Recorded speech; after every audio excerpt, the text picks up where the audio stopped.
De que maneira lle permite o seu posto no Parlamento Europeo defender unha política máis respetuosa co medio ambiente?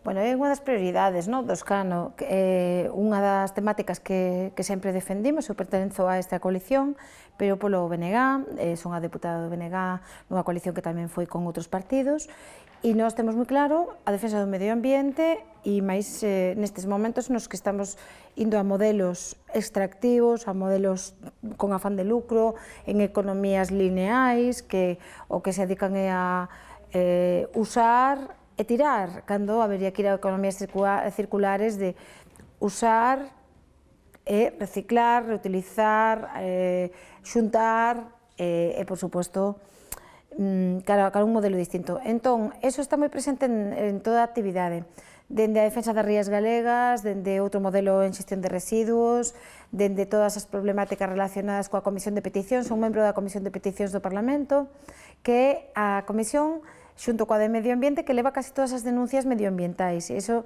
implica que cando foi a mina de Corcoesto, levámola ali, ou cando se levou todas as temáticas da xestión de residuos sólidos, chámese Sogama, tamén a cuestión da Directiva de Augas, que aquí se está incumplindo no país.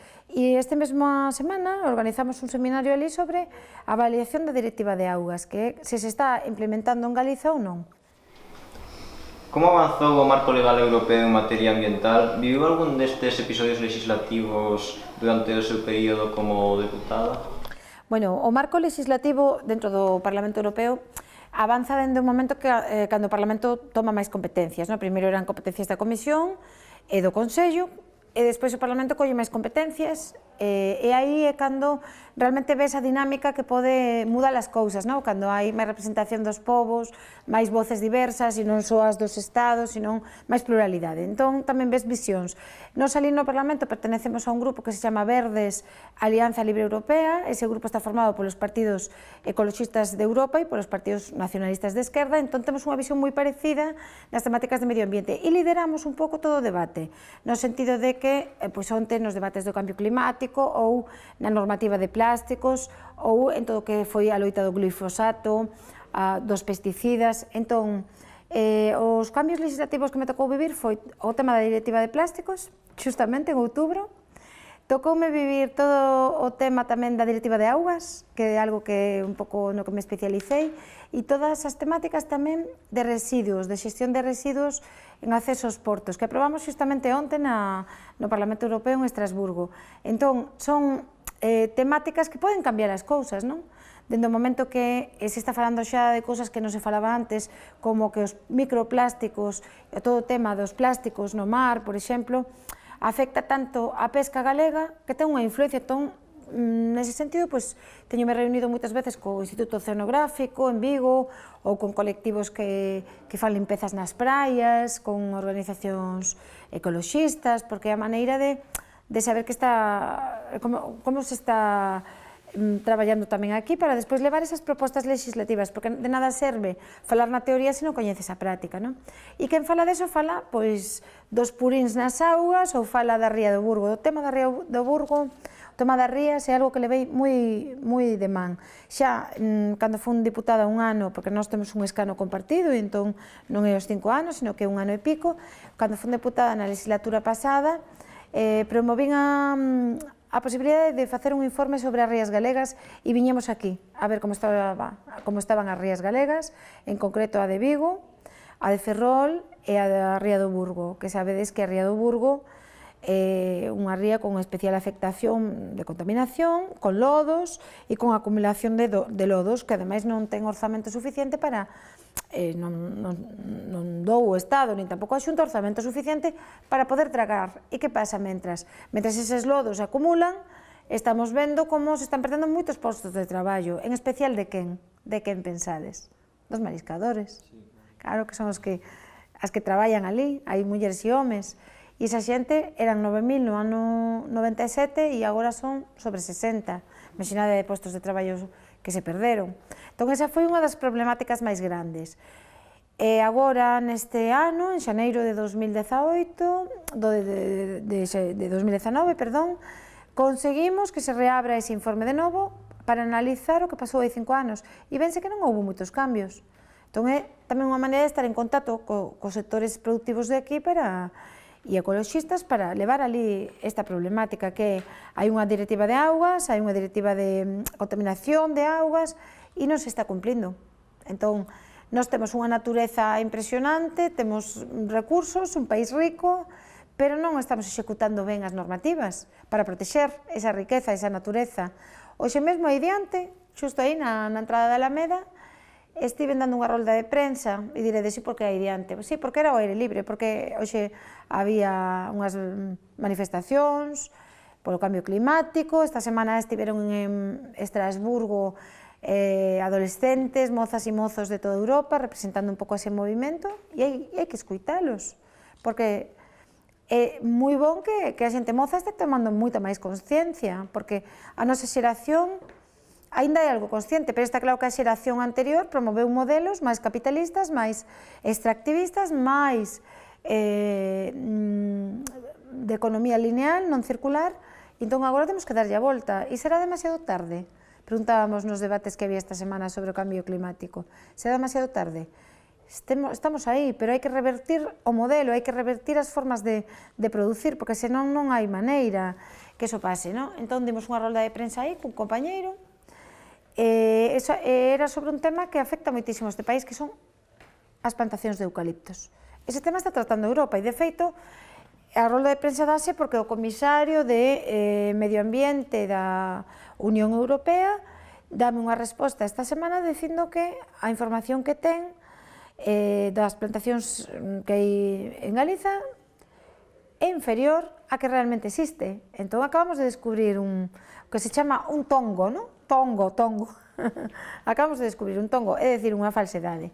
E iso é o que unha das temáticas. Augas, cuestións de aire, cuestións de terra, cuestións de saneamento, sobre todo. Un país que leva máis de 30 anos con fondos europeus e que non rematou o saneamento, ten un problema, non? Queríamos saber cales son os principais problemas de sostenibilidade que afronta a Europa agora. Bueno, fundamentalmente as altas tasas de CO2, evidentemente, ese modelo extractivista, productivista, que consume moitísima enerxía, un modelo que ata agora non reutilizaba, non reciclaba, pero tamén hai unha toma de conciencia, tanto por parte dos Estados, como por parte da Comisión Europea, como por parte dos poderes locais, en xeral. Depende moito das tendencias ideolóxicas tamén, das tendencias políticas. Hai partidos moito máis conservadores que van a modelos máis extractivistas, a mega minería contaminante, a produción de ouro porque dá lucro, e hai outras tendencias políticas que van ao que se chama o Green New Deal, non? Que é unha nova aposta por un modelo económico e medioambiental diferente que vayan unidos, pero que vayan, de alguma maneira, tendendo cara ao fin dos obxectivos do milenio, porque cando se chegan aos acordos de París ou os obxectivos do milenio é porque estamos nunha situación de moita gravedade, de muitísima gravedade. Entón, nese sentido, temos unha serie de problemas relacionados coa enerxía, relacionados coa produción enerxética fundamentalmente de gas, de enerxías renovables, da industria nuclear, que prácticamente se está xa eliminando en toda Europa, pero aínda quedan centrales térmicas, centrales nucleares, perdón, en Bélxica hai dúas concretamente. Entón, hai unha serie de problemas moi grandes. E logo hai, en estes momentos, só se está reciclando un 20%, é moi pouco. Hai o problema dos microplásticos, que están sendo 40%, en 2050 poden ser o 40% do que exista no mar, non peixes, sino microplásticos, porque os nanoplásticos son pequenas bacterias que se van quedando e van atravesando os peixes, van nos comendo e logo poden pasar á cadea alimentar. Eu tiña algúns datos aquí que vos quería pasar, non? Das embalaxes, por exemplo, que quedan no mar, non? Entre plástico, madeira, metais ferrosos, aluminio, vidro, papel e cartón, hai un 75% de materias no mar xa. Claro, é moi preocupante. A Comisión, cando fala destes datos, é porque hai indicios, porque hai cuestións científicas, non? Logo estamos con unha preocupación moi grande por todo o tema no sector agrario dos pesticidas, porque ten unha incidencia moi grande, e a xestión de residuos. A xestión de residuos, por exemplo, neste país, e así foi denunciado tamén en Bruselas moitas veces, é unha xestión que aposta pola incineración, non aposta polas 3Rs, non? Entón, é un modelo que é económicamente consumidor de enerxía, devastador para o medio ambiente, e non sabemos aínda se devastador para a saúde. De feito, a incidencia de cancros en determinadas zonas ligadas a vertedoiros está aí. Eu non sei se vistedes, vos lo recomendo, incluso vos lo podo pasar, porque teño o CD, a película que protagoniza Jeremy Irons, Zero Waste, é moi boa, é unha película moi boa na que cuestiona precisamente este modelo extractivista e bueno, nestes temas andamos. A Unión Europea parece apostar pola economía circular. Pensas que as medidas propostas son suficientes? Bueno, as medidas propostas, sobre todo, no informe que se debateu no Parlamento Europeo e que no que estuvemos traballando durante tempo entre Consello, Parlamento e Comisión, que son as tres institucións que chegan a eses acordos, pois foi un avance, pero non foi un avance suficiente, hai que facer moito máis, porque si que se chegan a unhas cifras, mira, serían, además teño as anotadas para vos, porque no 2025 de economía circular debería de ser o 55% da economía, no 2030 o 60% e no 2035 o 65%, pero esas cifras para cada las hai que facer moitos cambios legislativos en toda Europa, non só nun Estado. En Alemania xa empezaron, en Holanda xa empezaron, aquí empezouse a facer algunha medida, pero hai que facer moito máis, non? Entón, aínda non son suficientes. Nós, dende logo, criticamos que non cheguen, pero sí que hai que recoñecer que houve un primeiro paso, non? No chamado paquete de economía circular. Como se marca Galicia dentro destas políticas ambientais? Xa dixo antes que non sempre se cumprían as directrices europeas. Pois eu penso que está nun dos últimos postos, pero ademais, despois de apercibimentos, despois de chamadas de atención por parte da Comisión, hai un procedimento de infracción que consiste en que cando non se cumpre unha directiva, cando se cumpre unha normativa europea, a Comisión Europea, que é o Executivo Comunitario, avisa e di varias veces tedes que cumplir, e non hai maneira, e cando xa pasan 2 ou 3 anos xa é cando te leva ao Tribunal de Xustiza, e nese Tribunal de Xustiza si se constata, e aquí hai un procedimento aberto por saneamento de augas, precisamente de augas residuais urbanas. Entón, hai outro por temas de aire a nivel estatal, pero o que máis afecta a Galicia sería o tema do saneamento de augas. E que acontece? Que se temos gobernos que tamén apostan por economía lineal en vez de apostar por economía circular, estamos saíndonos das directivas europeas que son moito máis protectoras. Outro exemplo, a Rede Natura. A Rede Natura é unha rede de especial protección de determinadas zonas que teñen unhas especies de flora e de fauna moi concretas e moi protegidas a nivel europeo, e aquí temos moitas zonas Rede Natura, tanto a nivel interior como a nivel de toda a costa. Hai pois dende as fragas do Eume, temos as Illas Cíes, temos toda a zona da Praia das Catedrais en Ribadeo, temos os Ancares, temos o Courel.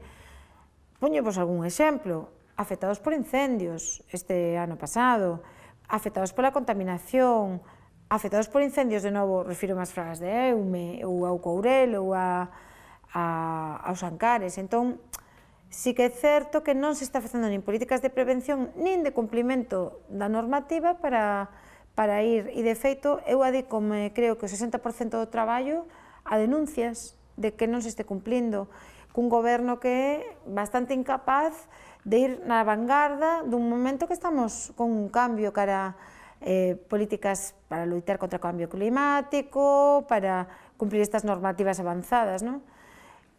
Cando se dedica a plantar casi 500.000 hectáreas de eucalipto, a que non se complete o saneamento, a ter un modelo de residuos como de Sogama que queima, non é un modelo que recicle ou que reutilice. Entón, eu non creo que estemos nos primeiros postos, como digo, estamos nos últimos. Oxalá non fora así, e eu traballarei tamén para que non sexa así, no sentido que na Comisión de Peticións, cando leva estas denuncias, non é por fastidiar ninguén, é porque hai unha problemática que hai que decila, alguén ten que decilo, non? Cales serían os países a seguir como exemplos? Os países nórdicos, sen dúbida, en estándares de de cumprimento do normativo, Suecia e Finlandia están na cabeza total. Pero ademais xa é unha cuestión, xa non só de cumprimento da normativa, é unha cuestión educacional, é unha cuestión de respeito da... Outro día falaba cunha eurodiputada sueca, que é unha compañera de grupo, Bodil Valero, que fala moi ben catalán e español, e ela decía que na súa casa hai máis de 30 anos que xa teñen enerxías renovables, pero como algo normal, que está mal visto en Suecia que se faga de outra maneira, non? Entón, aquí, incentivar iso, pero cando vimos que, por exemplo, un decreto que houbo para o tema da enerxía solar, que se paralizou por parte de determinado goberno, entón, vemos que estamos indo un pouco a contra, ou cando se priorizan ese tipo de modelos pois de plantación de eucalipto en vez de especies autóctonas que poderían, ademais, crear un bosque multifuncional, non? Entón, cales diría que son os principais problemas de xestión de residuos cos que nos atopamos en Galicia? Pois xustamente un modelo que facilita un consumo de enerxía exagerado, un transporte exagerado, non? O lixo galego vai de Vigo a Cerceda, viaxa non sei cantos kilómetros cando podería haber outro tipo de plantas de reutilización máis a pequena escala. Ten un problema, polo tanto, de transporte, un problema enerxético, logo non se están cumprindo as directivas, iso témolo constatado e denunciado, e ademais os vertedeiros, até determinado momento, tratábase o lixo, pero agora xa non, xa se está depositando simplemente. Xa non hai capacidade suficiente, entón temos un gravísimo problema. Pero é curioso que hai un silencio informativo con este tema. Sogama debe de pagar moi ben aos medios porque hai un silencio informativo e o goberno, porque cada vez que quixemos meter esta denuncia apenas sae nos medios, é curioso. Eu fui a ver varias veces o vertedoiro e por casos así semellantes acabamos de estar en Italia, nun sitio que se chama Valedora, tamén por un caso semellante, e estabas vendo Cerceda realmente, e quixeron facer outro vertedoiro en Lesta, aí en Ordes.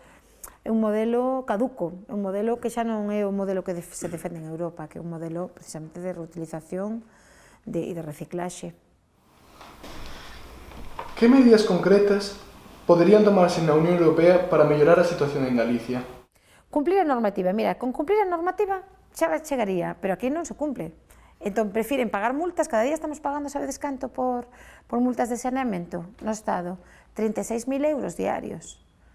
36.000 euros.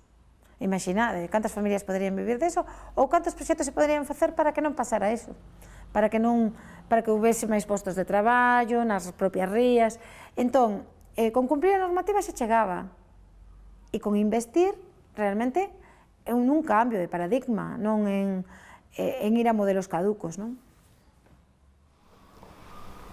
A xestión dos residuos e o uso excesivo de plásticos son os dos maiores retos ambientais do noso século. Que solucións propón para este problema como deputada europea? A xestión dos residuos, pois era o que vos comentaba agora, hai que ir a unha xestión moito máis sostible e sobre todo a modelos máis cercanos, onde se produce o lixo, nas grandes urbes, fundamentalmente. É verdade que non é un problema só galego, só do Estado, é un problema mundial, non? No caso da xestión dos plásticos, temos unha problemática nos mares galegos tamén.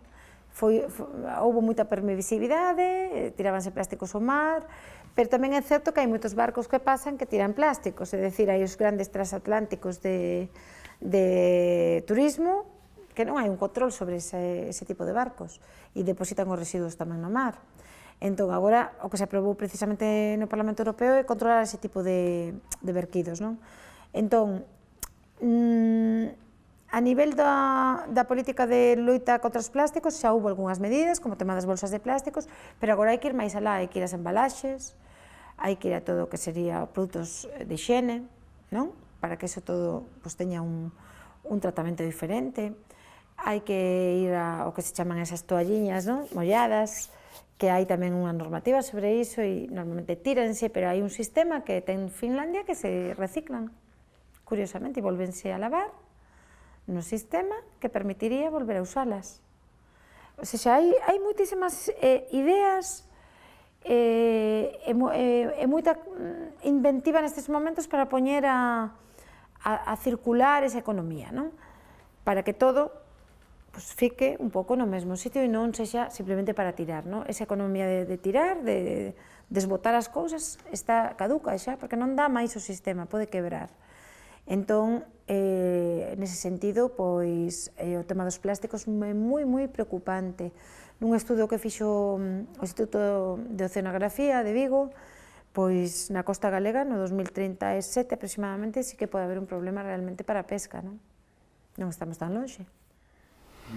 En particular, como xa dixo, está moi de actualidade o tema dos microplásticos. Como se abordou isto no Parlamento Europeo? Pois entrou dentro de toda a discusión entrou en dúas comisións, por un lado na de Medio Ambiente e despois na de Pesca polo tema da incidencia que ten nos océanos, porque aí foi un pouco como saltou toda a problemática. Entón, a normativa de plásticos que se aprobou o ano pasado, en outubro, xa fai unha referencia importante ao que se chaman os microplásticos, nanoplásticos, e entón establece uns plazos para ir combatendo, para que non se boten no mar, para establecer puntos de reciclaxe tamén nas praias.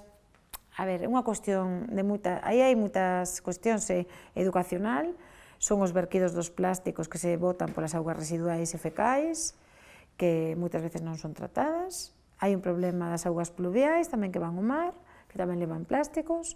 Non só plásticos, senón todo o tema dos verquidos industriais. En determinados lugares non hai estacións depuradoras, en zonas de tipo industrial. E foi un tema moi falado, moi controvertido, e aquí tivo algo de impacto, pero ainda penso que teríamos que falar máis porque é unha problemática real, e non iso, sino tamén as redes. Moitas redes de pesca e moitos aparellos de pesca antes tirábanse ao mar, agora estáse prohibindo para que teña unha reutilización ou se tiren en lugares axeitados para iso, porque o problema é que antes as redes eran de fío e eran de un material, pero agora son de plástico e a maioría son chinesas. Entón, eses plásticos tamén van por o mar. Unha rede pode ter 20 metros, pero hai redes de 70 kilómetros, como ben sabedes, como son as redes de deriva. Imagínate 70 kilómetros de rede, o que pode impactar a nivel de plástico, pois, nun fondo dun mar, e iso todo vai para o plancton. Pensa que o uso de plásticos chegará a ser sostible e compatible cun medio ambiente sostenible e saudable? Bueno, os plásticos é evidente que non van desaparecer, o que pasa é que pode haber un sistema que, se se aplica ben a normativa e se establecen plazos de cumprimento para obrigar aos Estados, terá que ser un sistema adaptado para que esas embalaxes, para un cambio, o que voltaba ao cambio de mentalidade, o cambio de paradigma económico. En determinados lugares de Europa xa non se vai, xa hai supermercados que dinse sustentables, non? De sustentabilidade, porque xa non usan caixas de plástico na froita, ou son caixas de madeira ou son caixas de papel, para que sexa despois reutilizable tamén.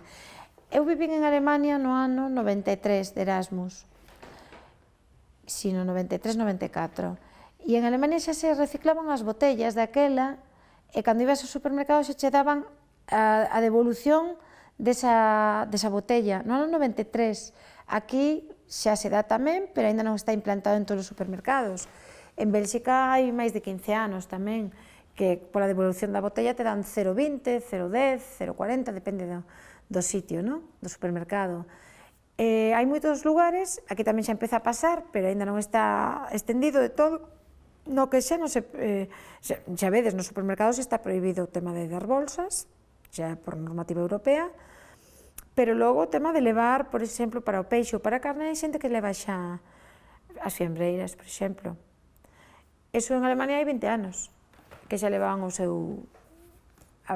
súa caixiña para levar. Claro, o tipo de vida que se fomentou, cal foi? Vida consumista rápida, traballos moi precarios, nos que non nos dá moitas veces tempo de poder chegar a mercar, compras calquera cousa, todos son...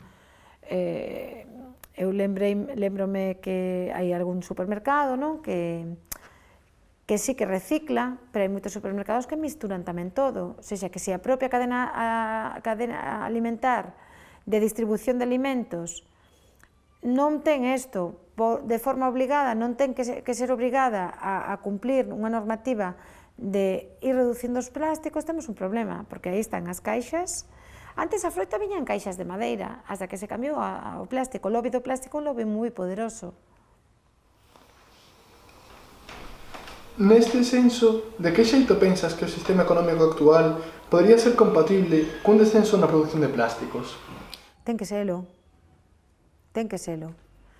É que non queda outra, porque primeiro a normativa europea xa obriga, e segundo, porque non queda outra a efectos de que é insustentable este sistema, non aguanta máis. Non aguanta máis, e agora hai moita máis consciencia para denunciálo, senón non sairían as mozas e as mozas á rúa tamén, non? Pero tamén hai unha normativa obligatoria a partir dende o 2015 e sobre todo a partir do 2018 unha normativa que ten que estar cumplindose antes do 2035 de forma obligatoria, pois no 65%.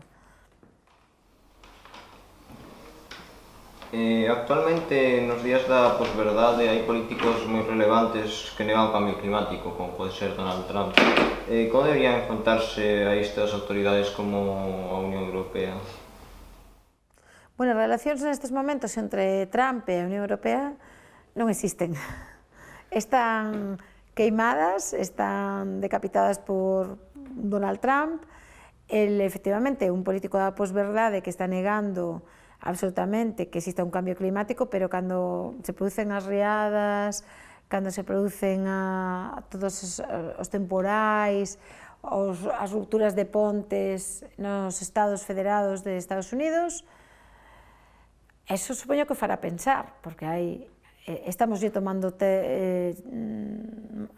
moito espazo mar, estamos indo a modelos depredadores, e logo as cousas pasan, non?